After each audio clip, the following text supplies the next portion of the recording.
Şinjan Uyghur Abdunum Rayonluq Xalq Qurultayı Daimi Komiteti Amerikanın atalmış 2020 yıl Uyghur Kişilik Hukuk Siyaseti Kanun layihəsiga imza qoyup qanunlaştırğanlığı toğrusida keskin bayanat e'lon qildi.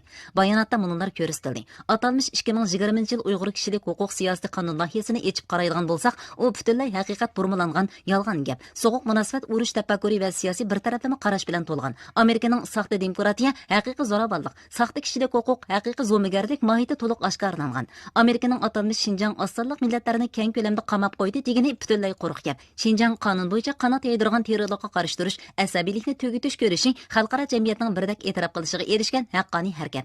Qonun bo'yicha ta'lim-tarbiya markazi ta'sis qilib, asabiylikni tugutish xizmatini qanot yaydirish orqali diniy asabizm bilan yuqumlanganlar, qonunga xilof qilmishi yenigrak bo'lganlar eng zo'r chekda qutqizib elinib, terrorizm, asabizmning mavjud bo'lish tuprog'i eng zo'r chekda yo'qotilib, fuqarolar asosiy huquqining ziyonga uchurmasligiga eng zo'r chekda kafolat qilindi. Buning Amerika elib borgan mahallada tuzash, Angliya ta'sis qilgan DDP, Fransiya ta'sis qilgan asabiylikni tugutish markazidan mohiyat jihatda farqi yo'q.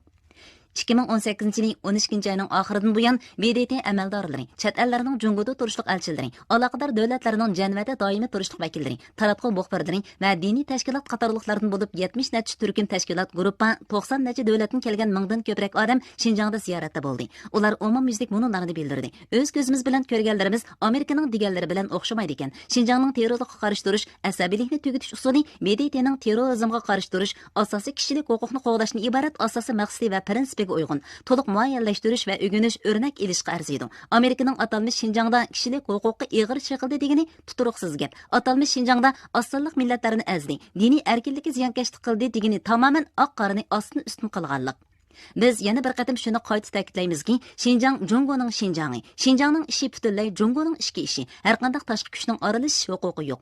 Amerikaning fitna ig'vo tarqatib, bo'hton chaplishi va yo'lsizlik bilan jazolashi butunlay 25 million Şinjan xalqining qarshi tarafida, 1 milliard 400 million Jungo xalqining qarshi tarafida, insoniyatning axloq, haqqoniyat va vijdonining qarshi tarafida turganlik. Bu Amerika siyosatbozlarining odamni jirgandiradigan nayrangmazligi. Atalmış 2020 yil Uyg'ur kishilik huquq siyosati qonun loyihasining bir-bira quruq qog'oz. U jazman haqqoniyatning kuch tarafidan axlat dövisiga cho'rib etiladi.